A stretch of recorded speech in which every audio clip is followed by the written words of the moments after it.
السلام عليكم، ازيكم حبايبي؟ يا رب تكونوا بألف خير وصحة وسعادة يا رب. كل سنة وانتم طيبين وعيد مبارك عليكم ان شاء الله. النهارده بإذن الله هنعمل أكلة من أكلات عيد الأضحى المبارك. عاد الله عليكم باليمن والخير والبركات. النهارده ان شاء الله هنعمل مع بعض فتة الكوارع. شايفين بقى الجمال؟ بسم الله ما شاء الله اللهم بارك. شايفين بقى الجمال والشوربة جميلة ازاي ولونها فاتح والكوارع مستوية. هنعملها مع بعض خطوة بخطوة وبكل سهولة.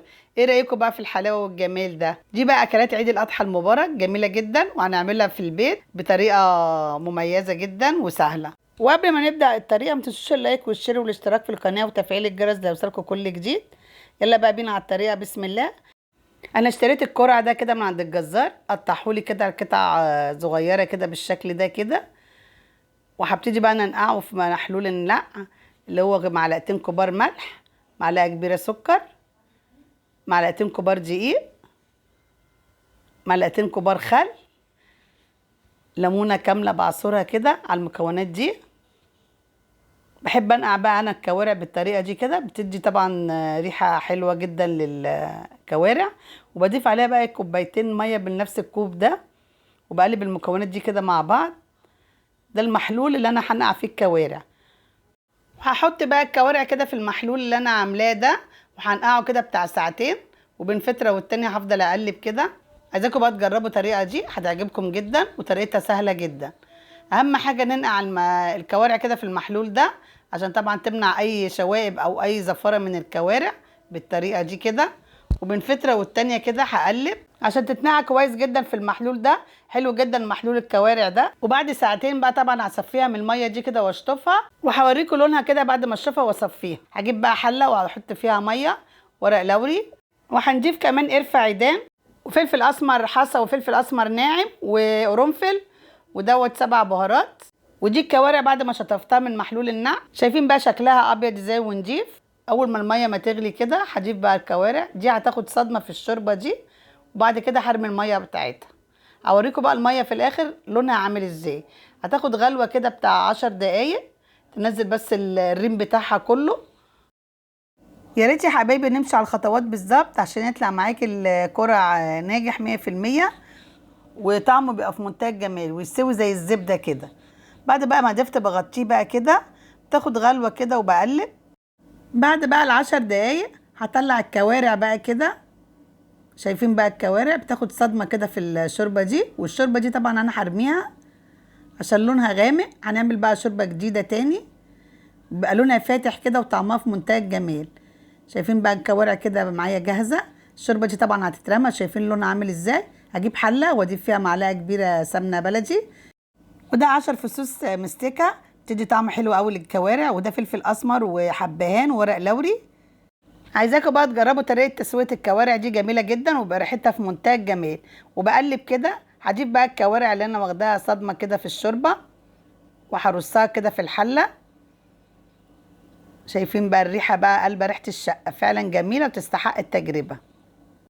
بقلب الكوارع كده في البهارات دي كده، وباخدها كده تقليبه كده تقليبه كده لحد ما اندمجوا مع بعض كده البهارات مع السمنه، بتدي طعم حلو جدا. ببشر بقى طماطمايه كده وبصلايه، وبضيفهم مع الكوارع كده برضو، بقلبهم كده تشويحه كده في البهارات دي، وهغطيها بقى كده لحد ما تتشمع كده مع البهارات.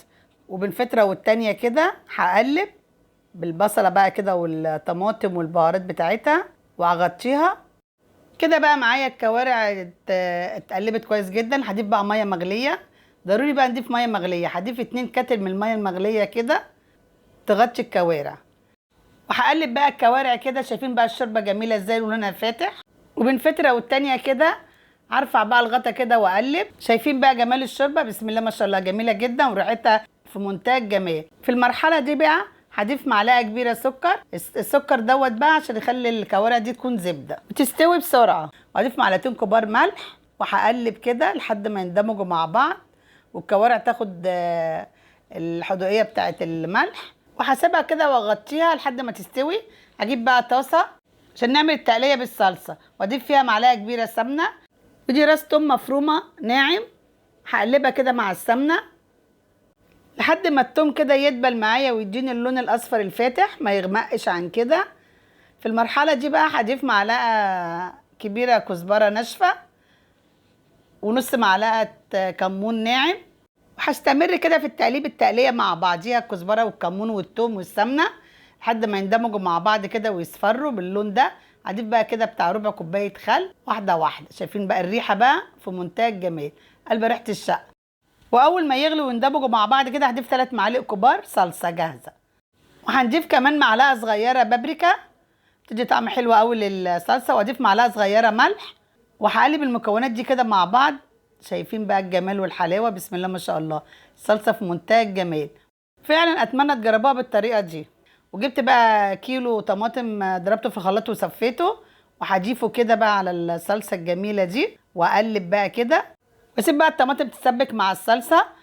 ويلا بقى بينا نعمل الرز. هضيف معلقتين كبار سمنه بلدي كده في حله، وهضيف 3 معالق كبار زيت. الزيت ده بيفرفر الرز كده بيخليه جميل. وده كيلو ونص رز غسلته كويس جدا وصفيته، وهضيفه بقى كده في الحله على السمنه. بحب اشوح الرز بتاع الفته وتشرب الميه بتاعته. دي كوبايه عيرت بيها كيلو ونص رز 5 كوبايات. وهضيف 3 معالق صغيرين ملح، وهقلب كده الرز مع السمنه مع الملح لحد ما يتشوح الرز كده بالطريقه دي كده، لحد الميه بتاعته ما تنشف خالص. وبين فتره والتانيه كده استمر في التقليب. واول ما يتشوح معايا الرز والميه تنشف كده بتاعت الرز استمر برده في التقليب. شايفين الميه كده نشفت معايا. عيرت 4 كوبايات ونص بالمج اللي انا وريته لكم بتاع تعيير الرز، وهضيفه كده ميه مغليه على الرز واقلبه بقى كده. كده الميه بتاعتي مظبوطه. هوقف بقى العصايه كده، الميه كده مظبوطه وعياري كده مظبوط، وهغطيه واسيبه كده يستوي براحته. وهجيب بقى رغيف طري كده واقصه بالمقص كده لمكعبات صغيره، واجيب طاسه على النار واضيف فيها سمنه، معلقه سمنه بلدي، واسيحها كده. وهضيف بقى العيش كده واقلبه لحد ما يتحمص كده وياخد لون الذهبي الجميل. وبين فتره والتانيه كده اقلب لحد ما يتحمص معايا. بحب انا احمص العيش الطري ده يبقى ناشف، ده اللون ده كده حلو، والعيش اتحمص ومقرمش ما شاء الله. شوف بقى الرز بعد ما استوى بقى، شايفين الجمال ما شاء الله، جميل جدا والريحه في منتهى الجمال. واستوى معايا الرز كده. كده بقى معايا الرز جاهز والعيش جاهز والصلصه جاهزه. شوف بقى الكوارع كده بقى، الكوارع استوت ما شاء الله، جميله وطريه. شايفين بقى بقت زبده، والشوربه بتاعتها في منتهى الجمال، فاتحه مش غامقه. والصلصه بتاعتي كده جاهزه، بقلبها بقى تقلبتين كده. شايفين بقى لون الصلصه جميل ازاي. هضيف بقى على الصلصه دي كده كبشتين كده من الشوربه الجميله دي بتاعت الكوارع، بتدي طعم حلو جدا في الفته وحلوه جدا في الصلصه. هسيب الصلصه بقى تغلي شويه كده واغطيها لحد ما تسبك شويه. بعد ما تسبكت بقى كده معايا، بسم الله ما شاء الله جميله، هغرف بقى الصلصه الجميله دي كده عشان نحطها بقى على الفته الجميله ما شاء الله، جميله وريحتها في منتهى الجمال. فعلا اتمنى تجربوها، فعلا الفته جميله جدا ما فيهاش ولا غلط. هطلع الكوارع كده واضيفها على الصلصه الجميله دي، واسيبها بقى تغلي كده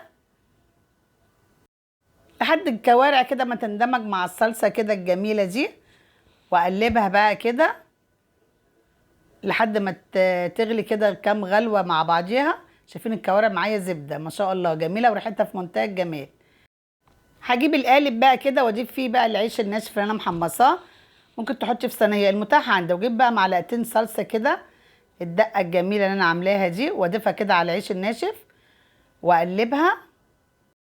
وهضيف بقى كبشه شوربه كده من شوربه الكوارع واقلبها بقى كده. واجيب بقى الرز الجميل اللي احنا عاملينه، وهوزع الرز كده على القالب كله بالطريقه دي بقى كده واسويه. شايفين بقى الرز مفلفل ازاي مش معجن، الرزايه برزتها كده جميله ومفلفله عشان معلقه الزيت اللي احنا حاطينها مع السمنه بتدي فرفره كده للرز. ومقادير الميه مظبوطه بتاعت الرز. هي دي بقى اكلات عيد الاضحى المبارك، جميله جدا، اكله قويه جدا وسمينه وفي منتهى الجمال. فعلا اتمنى تجربوها. سهله بقى ولا مش سهله الفته؟ شايفين بقى جمالها، بسم الله ما شاء الله. بعد بقى ما سويت القالب كده بالرز، هوزع بقى الصلصه الجميله دي كده اللي هي الدقه بتاعت الفته.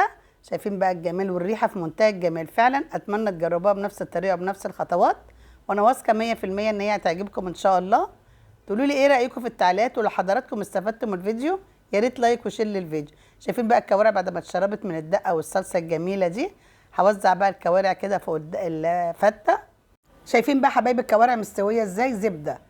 عشان طبعا معلقه السكر اللي احنا حطيناها مسويه الكوارع كويس جدا. بسم الله ما شاء الله، جميله وريحتها في منتهى الجمال. وده بقى الشكل بعد ما غرفت بقى الاطباق الجميله دي، الدقه والشوربه والكوارع فوق الفته. بسم الله ما شاء الله. تعالي بقى نشوف الشوربه جمالها. شايفين بقى شوربه الكوارع فاتحه ازاي؟ ما فيهاش ولا غلطه، الفته كلها في منتهى الجمال. ودي بقى حبايبي الدقه بتاعت الفته هي بالصلصه. تعالوا بقى ندوقوا بقى الفته الجميله دي، ما شاء الله طعمها في منتهى الجمال. اتفضلوا بقى معايا حبايبي. بسم الله ما شاء الله، فعلا جميله وتستحق التجربه. ولو اول مره تشاهدوا قناتي مطبخ سما واسر الاكلات، اتمنى الاشتراك في القناه وتفعيل الجرس ليوصلكوا كل جديد. وده بقى الشكل النهائي لفتة الكوارع الجميله بالصلصه. وكل سنه وانتم طيبين، وعيد مبارك عليكم ان شاء الله، وبالف هنا عليكم يا حبايبي.